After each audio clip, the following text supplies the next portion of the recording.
esteja convosco. Ele está no meio de nós. Proclamação do Santo Evangelho de Jesus Cristo segundo Lucas. Glória a vós, Senhor.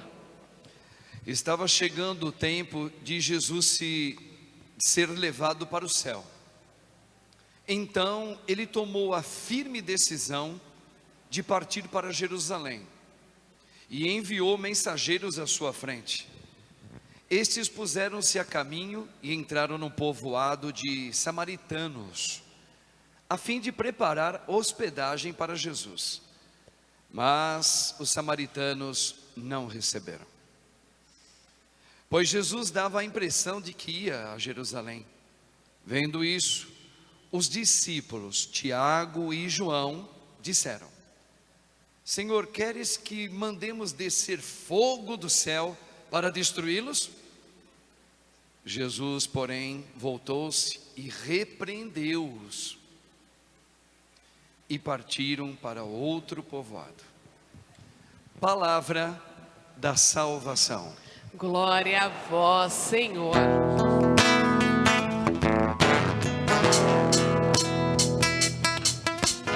Aleluia, aleluia, aleluia,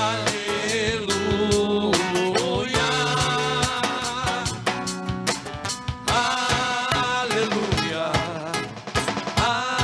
aleluia, aleluia.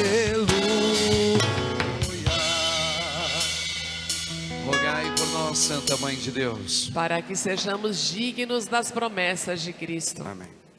Podemos sentar um pouquinho, irmãos e irmãs?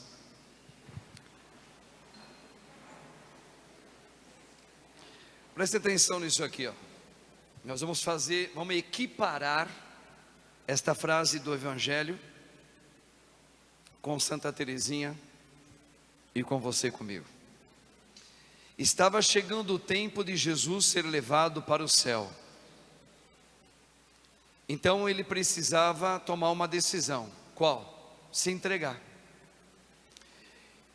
E é interessante aqui, só um dado aqui importante. João Evangelista, dos 4 evangelhos, ele é o único que, se você ler depois com calma, você vai ver essa diferença em relação aos outros 3 evangelhos. Ele dá um sentido no evangelho dele, João, onde desde o momento que Jesus aparece, é batizado por João Batista, e aí Jesus já começa a fazer um caminho indo para Jerusalém para morrer, uma única vez. É como se ele chegasse, aparecesse, fosse batizado. Bom, foi batizado Jesus? Foi. Agora ele já começa a fazer um caminho, vai atravessando povos, povoados, vai mostrando os sinais que Deus chegou, mas já vai caminhando lá para Jerusalém, para chegar até o local onde ele vai se entregar na cruz. Os outros 3 evangelistas já não. Pode reparar que vocês vão ver essa diferença. Marcos, Mateus, Lucas, eles já começam a mostrar que Jesus foi, desde o momento que ele nasceu, ele foi algumas vezes para Jerusalém. Lembra quando ele era criancinha? Os outros evangelistas falam, ele junto com Maria e uma caravana foram celebrar a Páscoa onde? Em Jerusalém. Depois eles voltaram para Nazaré. Depois Jesus, nos 3 evangelistas, volta para celebrar a Páscoa lá em Jerusalém, onde tem até aquele acontecimento que veio duas pessoas que eles eram da Grécia, 2 gregos que quiseram procurar Jesus na festa da Páscoa. E Jesus, como um bom judeu, ia também nessa festa da Páscoa. Agora João não, ele não conta essas passagens que Jesus foi várias vezes como um bom judeu para Jerusalém. João o evangelista fala que Jesus foi batizado por João e já foi a caminho para morrer. Interessante isso, né? E aqui, ó, Lucas está dizendo assim: estava chegando o tempo de Jesus ser levado para o céu. Agora atenção, ele tomou a firme decisão de partir para Jerusalém. É como se ele tivesse virado para um lado, daqui a pouco ele tomou uma firme decisão: agora eu vou me entregar. E foi, e não olhou mais para trás. Foi para morrer. Lucas está descrevendo dessa maneira. O que isso tem a ver com Santa Teresinha? Rapidamente, Santa Teresinha foi uma moça que, quando a mãezinha dela estava grávida dela, a mãezinha dela já estava doente. Você já deve ter ouvido falar isso, né? A mãe dela estava com câncer na mama, uma das mamas. E naquela época, seio. E naquela época não tinha cura nenhuma. E ela já estava grávida de Santa Teresinha, de Teresinha, ainda não era santa, né? E ela sabia que ela ia morrer. Então, Teresinha já começou o sofrimento dela desde pequenininha. Com 4 aninhos já ficou órfã de mãe. Mas foi muito bem cuidada pelo pai dela também. Aliás, o pai e a mãe estão sendo levados a todo um trabalho de santificação também, viu? Os pais de Santa Teresinha. As irmãs e também parentes. Só que ela sofreu muito, porque ela foi tratada assim para não sofrer, tanto para o pai, quanto pelas irmãs, as tias. Elas não queriam que ela sofresse. Só que ela adquiriu uma doença. E ela sofreu muito com essa doença, uma doença estranha, que hoje se revela como vários problemas psicológicos, emocionais. E ela tinha algumas convulsões, ela tinha dores no corpo todinho. Só que se parasse por aí, Santa Teresinha, depois de ter sofrido muito, como esse gesto de Jesus aqui, aconteceu algo extraordinário. Ela aceitou todo o sofrimento dela com alegria. Vocês estão lembrados uma vez aqui, nós estávamos celebrando a Páscoa do Senhor desse ano aqui, e nós meditávamos por inspiração do Espírito, o que aconteceu com São Pedro, com Tiago, com João, que estavam trancados naquela casa, lembra? Por medo, depois que Jesus morreu, eles estavam trancados, porque eles estavam com medo que acontecesse a mesma coisa com eles, porque eles viram o que aconteceu com o seu Senhor, eles fugiram de medo. Vocês lembram que nós refletimos aqui e mostrei na palavra, dias depois, Jesus aparece no cenáculo, onde Maria estava com eles. Quando Jesus derrama um Pentecostes, o que aconteceu? Uma questão de 4, 5 dias depois, aconteceu uma coisa extraordinária. Eles não tiveram mais medo, eles não se esconderam mais, muito pelo contrário. Cada um começou a anunciar Jesus como Senhor. Pedro então teve a coragem, porque era proibido falar de Jesus, ele falava com maior entusiasmo. Tiago a mesma coisa, Filipe a mesma coisa, e todos eles que receberam o batismo de Pentecostes, aconteceu algo extraordinário com esses homens. E nós meditávamos aqui, o que aconteceu com esses homens, que foram escolhidos por Deus, mas eram covardes. Pedro tinha negado, dias, Deus negou Jesus. E agora, com o Pentecostes, ele tomou um entusiasmo, ele ficou sem medo, e nós testemunhamos aqui. Bom, Santa Teresinha, aconteceu algo assim espetacular. Por que a igreja a declarou doutora? Porque não aconteceu com ela nada de milagres extraordinários, de levitação, de multiplicação, ou algum milagre da bilocação, nada. O que foi extraordinário nessa mocinha, que morreu novinha de tudo ainda, jovem, é que a doença dela foi aumentando, e ela, surpreendentemente, tomou a firme postura, e aqui Jesus tomou a firme decisão de se entregar, e aconteceu um milagre, porque ela tomou uma firme decisão e uma postura, de aceitar com amor, a doença e todos os percalços da vida dela. Isso foi surpreendente, porque diz que nos últimos dias que Santa Teresinha foi levada para o hospital, porque ela estava muito mal, ninguém percebia que ela estava mal.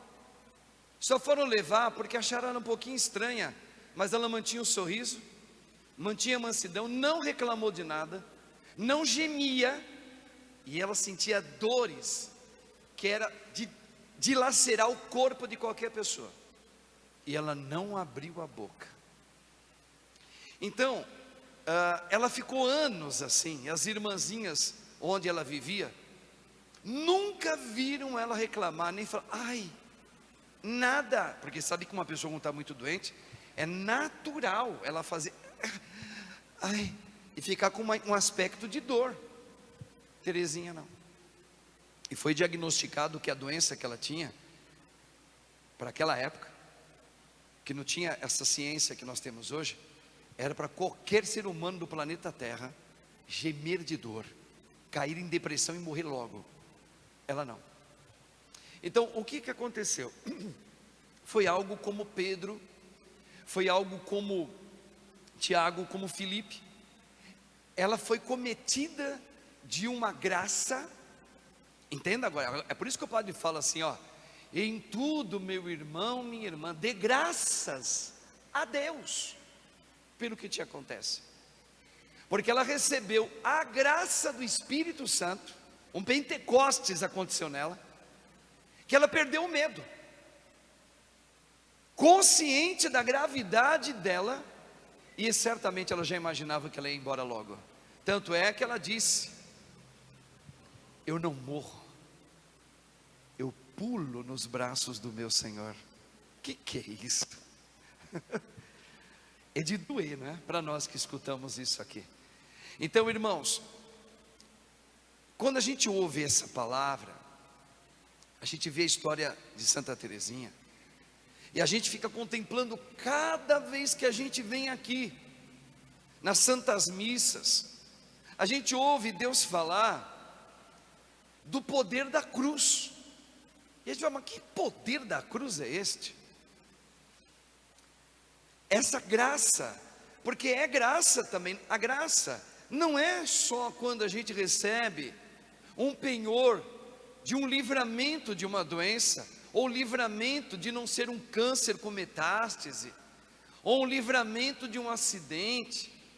Graça não é só isso, é isso também. De uma cirurgia bem sucedida, é graça também. Por exemplo, de uma conversão do marido que estava perdidão, é graça também. Mas a graça, ela não está só nesses acontecimentos, não está. A graça, quando o Pentecostes de Deus acontece na gente, quando a gente fala, vem Espírito Santo, a graça, ela vai acontecer de vários modos e maneiras, e é aqui que está o pulo do gato,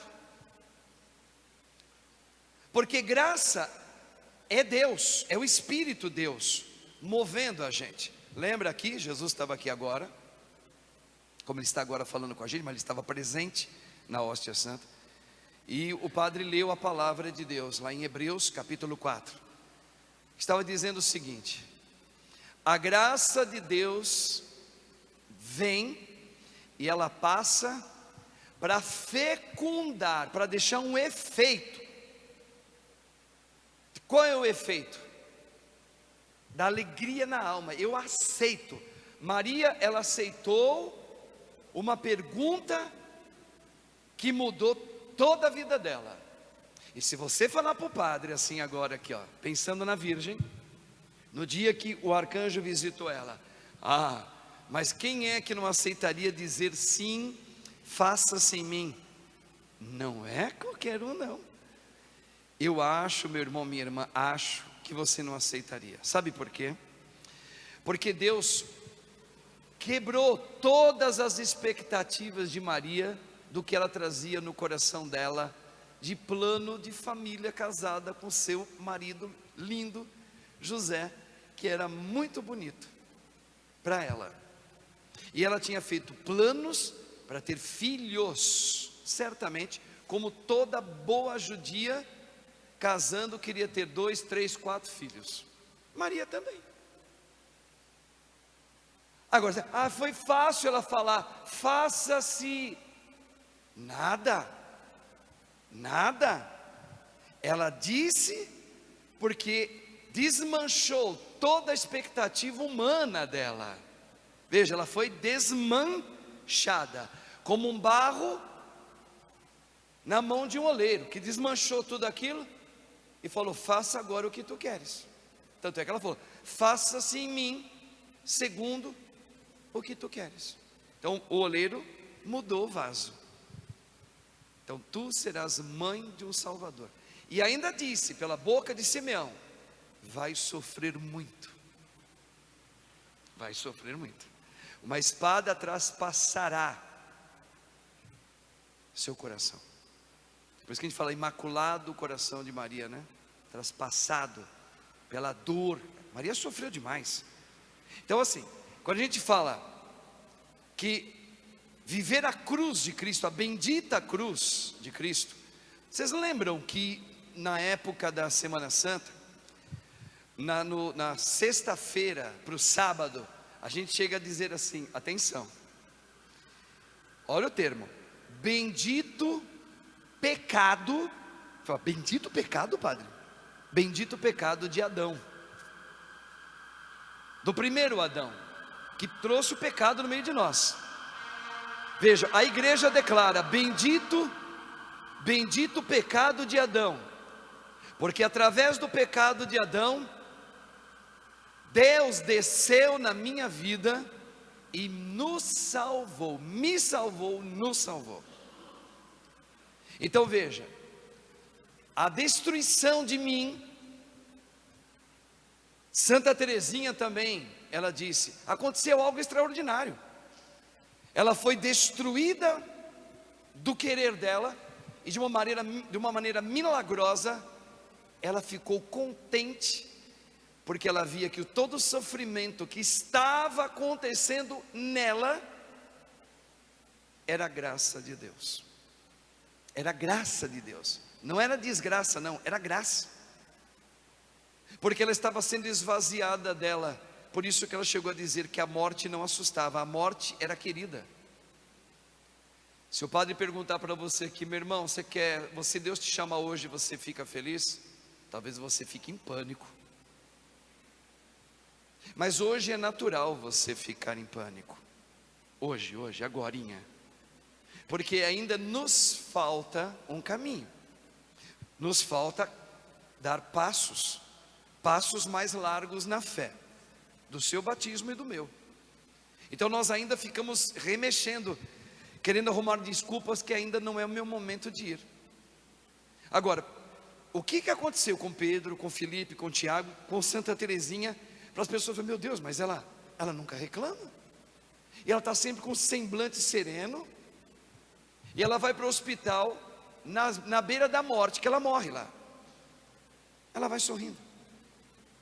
Então veja, o que o Senhor fala para mim, fala para você aqui.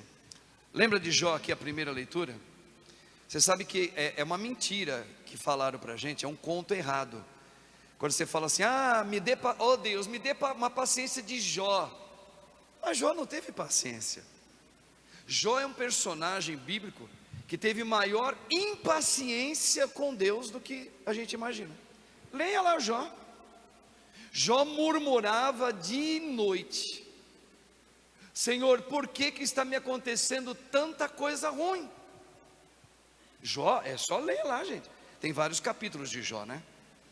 Mas a parte mais linda do livro de Jó é o finalzinho do livro. Depois vou dar curiosidade para vocês, porque aparece alguns amigos de Jó. A Jó estava péssimo, ele estava com um carcomido com como é que fala? Lepra. Perdeu os filhos todos morreram. O homem era bem de vida, perdeu tudo, e era temente a Deus. Os colegas foram consolar ele.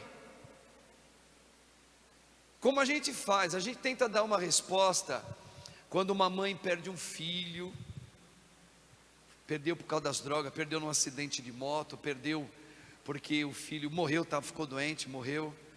A gente sempre tenta falar: não, meu irmão, minha irmã, olha, aceita, Deus é bom, vamos entender o que Deus está querendo te falar.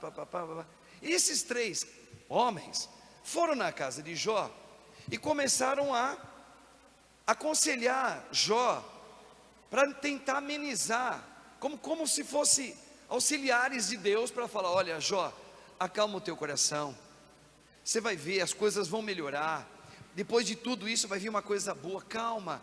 Você sabe por que disso? Porque na verdade nós precisamos sofrer tal. Só que no finalzinho vocês vão ver uma coisa que vai nos indagar. Deus repudia esses 3, repudia a atitude deles. Fala: mas padre, eles não foram lá para consolar e até para advogar a favor de Deus, porque eles estavam querendo, porque Jó estava revoltado com Deus. Jó falava em gritos: eu quero que Deus venha me responder por que eu perdi meus filhos, eu quero que Deus venha me responder porque eu trago essa doença terrível, eu estou morrendo novo, já é mais um Natal, eu não sei nem se vou ter o outro, eu perdi tudo. Por que esse Deus não vem falar comigo? Cadê Deus? Eu queria uma audiência com Ele, e Deus demorou, viu, para fazer essa audiência, mas Deus veio. Só que atenção, no final do livro de Jó, Deus não responde as perguntas de Jó. E está aqui uma coisa que eu sempre falo aqui nas minhas homilias, em nome de Jesus, somente em nome de Jesus. Deus, quando Ele vem no nosso meio, Ele não vem para responder as tuas dúvidas, meu irmão, minha irmã, porque Ele não responde. Ele não respondeu para Jó. Jó estava com um montão de perguntas: por quê? Por quê? Por quê? Por quê? Sabe como é que Deus chega para ele? Deus chega falando assim, fazendo uma pergunta, aliás, uma não, perguntas para ele, tipo assim: se você me responder isso, você vai entender. Aí Deus começou a falar assim: de onde veio o homem? Quem foi que criou as estrelas? E o mar, explica o mar. Quem que acalma ele? Quem bota a fúria nele? Foi perguntando para Jó. E Jó caiu de joelhos e falou: Senhor, Tu sabes tudo. Eu realmente não sei de nada. Faça-se segundo o Teu querer na minha vida. E aí Deus deu um pito, chamou a atenção dos 3. Por quê? Porque Deus quer, lembra aquela frase de Jesus? Olha, nunca esqueça do que o padre vai falar agora sobre a palavra. Vocês lembram uma vez que Jesus falou assim: vós pensais que eu vim trazer a paz na vida de vocês? Jesus, hein? Eu vim trazer espada. E eu não vejo a hora de enfincar essa espada no meio de vós. E vim trazer o fogo. Para quê? Para queimar. Você pensa: mas o que é espada? Espada que mata, que destrói, que derruba. Por que Jesus falou isso? Porque Deus falou como resposta para os 3: eu não preciso de advogado. Eu permiti que Jó, e aí ele está falando para nós, na verdade, Deus, experimentasse tudo que ele experimentou, justamente para ele entrar em crise. Lembra a espada? Para quê? Para desmanchar o orgulho humano que Satanás colocou na gente. Então Deus cobrava com aqueles que estavam querendo advogar para defender a Deus na palavra, a Bíblia. Falou: não, deixa ele experimentar a crise, eu estou salvando ele da morte. Gente, esse entendimento aqui Santa Teresinha teve, a Virgem, a nossa mãezinha, teve, os santos todos tiveram. Então, o convite que Deus faz é para que nós sejamos desmanchados. Não sei se vocês sabem, nós viemos em Gênesis, uma coisa importante para vocês sempre lembrarem. Quem sabe vai lembrar, quem não sabe vai aprender agora. O livro de Gênesis, no capítulo 1 até o capítulo 11, é como as parábolas de que Jesus contava no Novo Testamento, do capítulo 1 de Gênesis até o 11, como parábolas, para falar como entrou o bem e como o homem se perdeu. É só para mostrar isso, não é para mostrar como é que foi criado a folha, o animalzinho. Isso aí é a ciência. Deus deixou a sabedoria para os homens, pela ciência, descobrir quantos milhões de anos tem a terra. Não, Deus, quando faz Gênesis, foi para explicar como Deus dirige o homem, qual é o objetivo do homem existir, para quê, e como o mal entrou. Só isso, capítulo 1 a 11. E não sei se vocês perceberam, o capítulo 1 e o capítulo 2 fala de dois modos que Deus criou o homem. Você fala, padre, como assim dois modos? Não criou um modo só, imagem e semelhança? Criou, mas não só desse jeito. Existe uma outra explicação, capítulo 2. Qual foi a outra explicação? No primeiro, capítulo 1, Deus diz, façamos o homem nossa imagem e semelhança, não foi? Deus não colocou a mão, disse. No capítulo 2, leia lá, Deus tirou do barro, da Adamá é barro, terra, e fez o Adão. Quem é o Adão? Do barro fez um homem, com as mãos dele, ó, as mãos, fez do barro, fez o homem. Aí olha só, que coisa linda, extraordinária, o ensinamento de Deus sobre a nossa existência. Para que nós viemos e por que o mal chegou.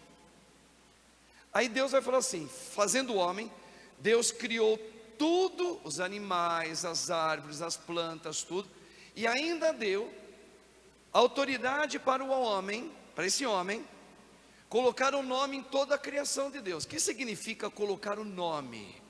Você sabe o que significa? Deus deu autoridade para aquele homem criado do barro, para colocar o nome em tudo que Deus criou. Significa que Deus deu uma certa autoridade a nós homens, para dominarmos a natureza, respeitando os limites dela, ok? Respeitando, por isso que a gente vê cada coisa louca que o homem tenta fazer com a natureza, ele morre, né? Deu um certo poder sobre ela. Mas Deus fez tudo isso, o homem não abriu a boca, não falava nada. Só que Deus percebeu que faltava uma auxiliar. Auxiliar aqui tem dois sentidos. Qual? O outro na minha vida pode ser um colega, pode ser meu pai, pode ser minha mãe, pode ser um amigo, pode ser alguém. Ou uma pessoa com quem eu vou ter uma família com ela, a esposa. Tem esses dois sentidos, viu? Aí Deus, percebendo que o homem estava só, atenção agora, deu um sono para ele. Por que Deus bota o homem para dormir? Para que o homem não veja como é que apareceu a companheira dele, a mulher. Porque olha só, até isso Deus teve cuidado. Porque se o homem vê como que a mulher foi criada, tá certo? O homem vai se sentir mais importante do que ela. E daí o homem não põe o nome dela de mulher.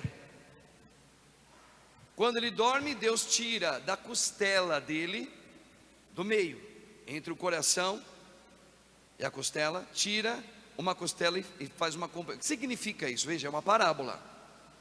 Que Deus, ao criar, tira alguém igual, da mesma espécie, nem mais nem menos. Então ele não tirou nada da cabeça, para não dizer que a mulher é mais do que o homem. Mas também não tirou da parte de baixo, dos pés, para dizer que ela não é menor do que o homem. Tirou da costela, bem do meio, para dizer tem o mesmo valor, a mesma importância, a mesma capacidade, os mesmos direitos, tudo igual ao homem, tudo. E quando o homem acordou e entregou a mulher, Deus já colocou o nome para ela, para o homem não ter a falar, fui eu que coloquei o seu nome de mulher. Olha como Deus já cuida das mulheres, antes das mulheres aparecerem. Vocês têm o maior advogado do mundo que é Deus. Bom, o que significa isso? Significa que Deus nos tirou e nos fez do barro, e do pó voltaremos. Daí vem aquela palavra, quando Deus nos chamar, voltaremos a ser pó, de Adamá, da terra, voltaremos a ser barro. Só que Jesus vem, e como é que ele encontra a igreja dele? Um vaso todo trincado, quebrado, egoísta, cheio de si. E o que o oleiro vai fazer? O que o oleiro faz? Eu vim trazer a espada, eu vim trazer o fogo, e eu não vejo a hora disso acontecer. Por quê? Porque Deus vem convidar você a te quebrar, a te pôr em crise. Nunca esqueça, leia Gênesis 15, Deus coloca Abraão em crise, para quê? Para quebrar o velho Adão, a soberba que a gente tem, de pedir sempre pensando no meu bem querer. Vocês estão entendendo? A Bíblia, ela é toda ornada nesta verdade de fé. Então, Gênesis é como parábolas de Cristo, do Antigo Testamento, para dizer como que Deus, para que Deus criou o homem e como é que o mal chegou. Veja, esse homem foi infectado por um vírus de Satanás, que enxertou nele uma ilusão de que a vida é minha. Entrou soberba. Veja lá a carta de Paulo falando, o contrário do amor: soberba, egoísmo, luxúria, maldade, libertinagem, adultério, promiscuidade, e assim por diante, toda a parte moral confundida. E a gente vê hoje as famílias, jovens hoje tão duvidosos sobre a sua afetividade sexual. Veja, olha o contorno que está havendo na sociedade hoje. Então Jesus, ele vem para destruir o velho costume que Satanás colocou. Olha esse momento do Santíssimo aqui. Na hora que nós estávamos passando dali, dessa coluna para trás, para cá, quais foram as orações que Deus estava revelando para nós no Espírito? Que Ele estava quebrando as maldições de consagrações rituais que muitos aqui estavam acorrentados. Daí vem os traumas, o medo, a tristeza, a culpabilidade, a pessoa fica se culpando o tempo todo, o estresse, a melancolia, a depressão. Então veja, para terminar aqui, terminando já, Cristo veio nos convidar a esvaziar a gente, a quebrar você. Por isso, Santa Teresinha entendeu no Pentecostes de oração que ela fazia com Deus, que se Ele não me esvaziar, eu sempre teria a soberba de Satanás em mim, indo na missa, comungando Jesus, cheio de soberba, viu? Por isso que o padre falou aqui, ó, entrega a Deus, não peça, entrega. Toma, é teu, Senhor. Tantas fotos aí de parentes, filhos, colega, irmão, irmã, lágrimas. E o padre falava, passei ali, entrega, só entrega. Fala, Senhor, tu sabes, toma. Vem, Espírito Santo. O que o Espírito Santo faz? Ele abrasa a tua alma. Deus te levanta, Ele te segura. E o que Ele vai fazer com o outro? Ele sabe. Ele sabe. Confia, lembra? Aqui ó, passando aqui. Como um pai, aliás, como um filhinho que vê o papai chegar, corre nos braços dele, se joga, confia. Então, pega esse doente aí, pega essa pessoa que você está preocupado, pega você com essa doença aí que você está, se joga, papai. É isso que Santa Teresinha fez. Ela se jogou, como uma criança. Evangelho de ontem, quem ouviu? Cristo disse: quem não se fizer como uma criança, não pode ter a minha vida, a vida restaurada. O barro modificado, não pode. Ou seja, que é como a criança acredita. A criança, ela é humildezinha, ela se joga. Se o pai fala, a criancinha está aqui, o papai está ali embaixo, vem, se joga, a criança se joga. Eu já fui criança, eu fazia isso. Isso é fé. Então, ela estava toda carcomida da doença. O Espírito Santo, de tanto ela orar, tomou conta dela, inundou Teresinha. E Teresinha falou, é um milagre, por isso que ela é doutora. Eu aceito, é pelo meu amado Deus, eu aceito. E quanto mais ela era golpeada de dor, mais ela dizia: Senhor, essa dor eu ofereço por aqueles que nada têm, por aqueles que estão nos hospitais, pelas mães que choram pelos filhos. Veja como ela se tornou o próprio Cristo, que se deu, que foi morrendo, que foi entregando tudo dela, para que o outro recebesse como uma oração agradável. Ela não sentiu, ela sentia dor, mas ao mesmo tempo não sentia. É um mistério da fé. Ela tinha dor, mas aquela dor era suavizada pelo Espírito de Deus. É como se Deus fosse lá, por isso que ele fala, eu vim para aliviar. Ela era aliviada nas dores, mas eram dores profundas, mas porque ela estava no Espírito, era um milagre, suavizava a dor daquela doença terrível. Peça a Deus, peça a intercessão dela também hoje, Santa Teresinha do Menino Jesus, das causas impossíveis. Qual é a causa impossível da tua vida? Se jogar nos braços dele? Você tem coragem? É a causa impossível. Acreditar que Deus está no comando. E se os seus olhos não verem, continuar se jogando nos braços de Deus. Isso é impossível. O impossível é esse. Eu não vi, olha Jó, eu não estou vendo, eu perdi. Por que Deus me responde? Deus é o Deus impossível. Mesmo, Ele não veio para responder, Ele veio para te quebrar de você e te refazer de novo. Amém? Como é que é, Ailton?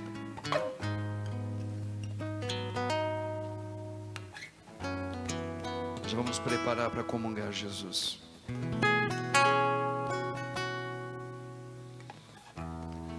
Meu Senhor e meu Deus. A letra dessa canção. Meu Senhor e meu Deus. Fecha um pouquinho teus olhos. Meu Senhor e meu Deus, eu creio, mas aumenta a minha fé. Meu Senhor e meu Deus, acredita nele, espera nele. Meu Senhor e meu Deus, eu sei que você foi golpeado. Meu Senhor e meu Deus, a notícia foi forte. Eu creio, olha lá, mas aumenta a minha fé. Dá-me uma fé viva, reconstrói, Senhor. Dá-me uma fé nova, traduzida na vida, testemunhada Santa Teresinha, no amor pelos irmãos. olha lá. Dá-me uma fé viva, interceda por mim, Santa Teresinha, por nós todos. dá-me uma fé nova, Eu quero ser reconstruído. traduzida na vida, Desmancha-me, Senhor, testemunhada mas alivia, Senhor. no amor pelos irmãos. Meu Senhor e meu Deus,